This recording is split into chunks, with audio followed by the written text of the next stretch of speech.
Bonjour et bienvenue à tous. L'attente de la 3e saison de la Casa de Papel a été trop longue.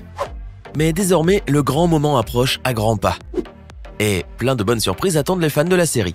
En effet, dans la bande-annonce publiée le 3 juin, il est fort à parier que le prochain braquage sera d'autant plus fou que le précédent. Et la plus incroyable des surprises est que probablement Berlin, de son vrai nom Andrés Fonolosa, sera de retour dans cette 3e partie de la série. Mais comment est-ce possible? N'était-il pas mort? Que nous apprend la bande-annonce de la Casa de Papel? Installez-vous confortablement, nous allons répondre à toutes ces questions et bien plus encore. N'hésitez pas à liker la vidéo si elle vous plaît et si vous êtes nouveau sur la chaîne, n'oubliez pas de vous abonner et d'activer la notification pour ne rater aucune de nos prochaines vidéos. On commence.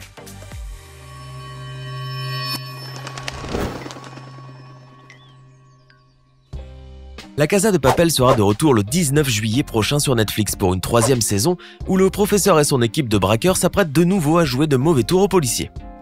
En effet, les images de la bande-annonce montrent une toute nouvelle course effrénée contre le temps pour ramasser de l'argent. Mais ont-ils vraiment besoin d'effectuer un nouveau braquage et accumuler davantage d'argent? Non, ce n'est pas le cas, car la bande-annonce montre clairement que ce qui motive désormais l'équipe à effectuer un nouveau braquage, c'est la famille. Mais avant de vous en dire plus, rappelons brièvement ce qui s'est passé en saison 2. À la fin de la seconde saison, on n'avait pas l'impression qu'une suite était nécessaire.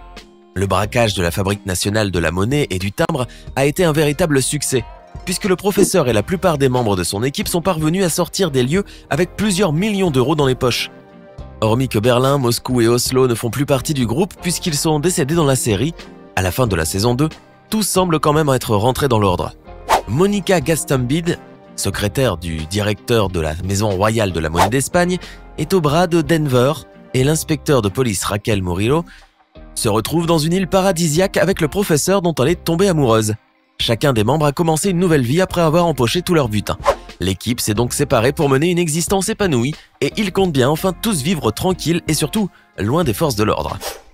Ainsi, au début de la bande-annonce de la saison 3, le couple Tokyo et Rio semble profiter de leur vie de nouveaux millionnaires confortablement installés dans une magnifique île déserte. Sauf que petit problème, leur vie paisible ne va pas durer longtemps. En effet, ils se font soudainement attaquer par 2 navires transportant des hommes super armés. Malgré la volonté de Rio de se défendre avec un bazooka et d'échapper à la catastrophe, le jeune homme Rio est malheureusement capturé par la police qui le torture pour obtenir des informations. Tokyo, pour sa part, a par chance réussi à leur échapper, mais elle ne restera pas les bras croisés. Face à une telle situation, elle n'a plus qu'une seule option, rejoindre le professeur en Thaïlande afin qu'elle puisse obtenir de l'aide. Ainsi, le seul moyen qui s'offre à eux pour libérer Rio est de réunir toute l'équipe et réaliser un nouveau braquage qui sera encore plus grand et plus spectaculaire que celui des 2 premières saisons de la série. Comme nous l'avons déjà dit, désormais l'enrichissement des membres n'est plus un besoin déterminant car les liens affectifs prévalent sur le besoin d'argent. En effet, la famille est sacrée et le professeur et son équipe ne reculeront devant rien pour parvenir à la préserver. Le professeur a la ferme intention de faire regretter aux autorités ce qu'ils ont osé faire subir à Rio. C'est désormais une guerre qui s'annonce entre les braqueurs et les forces de l'ordre. Mais on se demande tout de même en quoi un braquage leur permettra de récupérer Rio. Les possibilités qui s'offrent à nous amènent à supposer que peut-être le professeur compte négocier la sortie de Rio avec le gouvernement.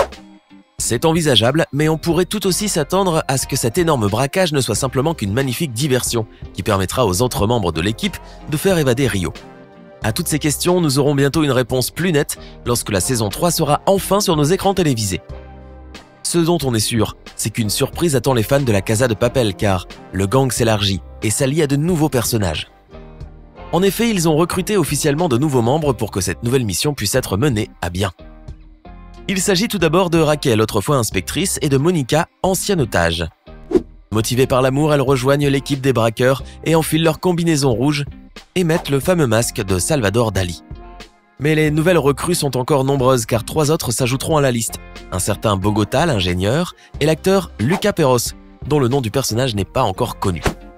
Les surprises ne s'arrêtent pas là. En effet, vers la fin de la bande-annonce, on remarque que Berlin est présent. Il est mort, ce n'est un secret pour personne. Il est sacrifié en se faisant tirer dessus par des policiers afin de permettre aux autres membres de l'équipe de quitter la fabrique de la monnaie et du timbre par le biais d'un tunnel. Cette bande-annonce nous fait pourtant légèrement douter et nous demander s'il a survécu. Quel message cherche-t-on à transmettre aux fans par les images de Berlin dans la bande-annonce? Nous allons tenter d'y répondre maintenant. Vers la toute fin de la bande-annonce, on assiste aux retrouvailles entre Berlin et le professeur. Les hypothèses qui tentent de donner un sens à cette courte séquence sont nombreuses. Berlin serait-il revenu d'entre les morts?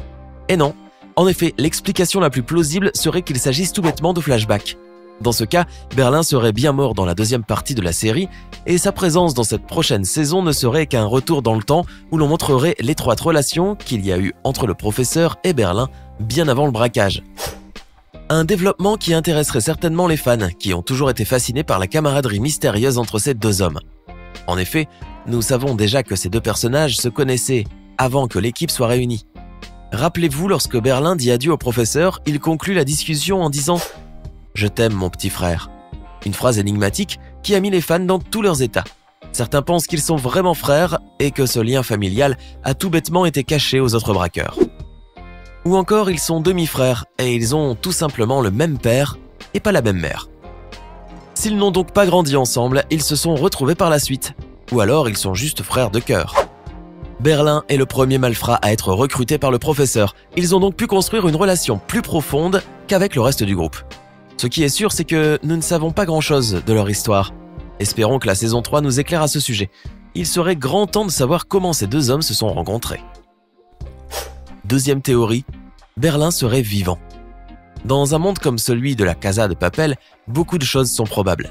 Néanmoins, il est difficile d'y croire. Il est vrai qu'il est étrange de retrouver Andrés de Fonolosa, alias Berlin, aux côtés du professeur, puisque le corps du personnage de Pedro Alonso avait été criblé de balles. De plus, même si par miracle il s'en était sorti, le braqueur était atteint d'une maladie incurable. Ainsi, on doute qu'il puisse être encore vivant. La série a su nous surprendre à de nombreuses reprises, mais la survie et la guérison de Berlin seraient assez improbables, même dans un monde comme celui de la Casa de Papel. Mais bon, tout est possible.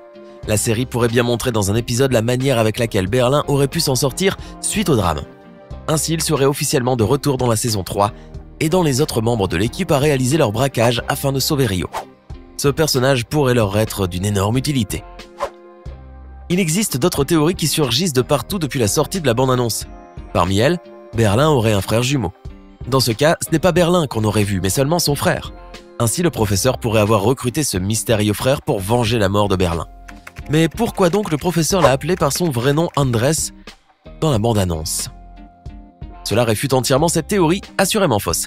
Néanmoins, elle fait partie des explications qui justifient la présence de Berlin dans le trailer. Enfin, la dernière théorie voudrait que Berlin ne soit aucunement de retour et que sa présence dans la bande-annonce ne soit qu'un coup de communication pour attirer la curiosité des fans. Si c'est le cas, la ruse serait payante. Cependant, les téléspectateurs seraient extrêmement déçus. Il est donc encore une fois peu probable que l'on prenne un tel risque. Après tout, un coup de communication n'est pas forcément nécessaire puisque la Casa de Papel a déjà un énorme succès. Une chose est certaine, seule la sortie de la saison 3, le 19 juillet prochain, pourra répondre à toutes ces interrogations. Alors, à votre avis, Berlin est vivant ou mort? Avez-vous une autre théorie qui expliquerait la présence de Berlin dans la bande-annonce? Dites-le nous dans les commentaires. Sinon, si la vidéo vous a plu, n'oubliez pas de mettre un pouce bleu, de vous abonner et de la partager avec vos amis.